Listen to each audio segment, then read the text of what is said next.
These are the Whisker frames, and I will show you how to replace the lenses. So first thing you're going to do is make sure your frames are upside down. Then you're going to take a Phillips head screwdriver, and you're going to unscrew one of the screws that are located by the nose pads. So you're going to take one screw, and you're going to unscrew it by twisting it to the left.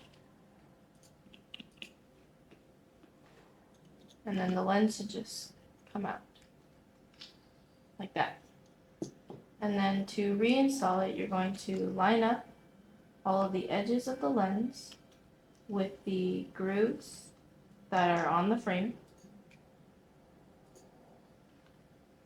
And once you do so, you're going to want to make sure that you hold the frame against the lens so it does not fall away.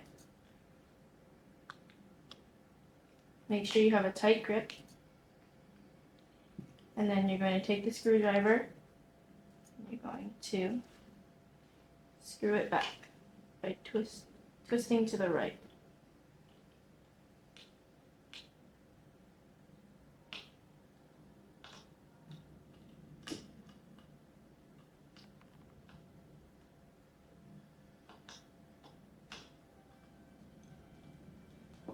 And that's it.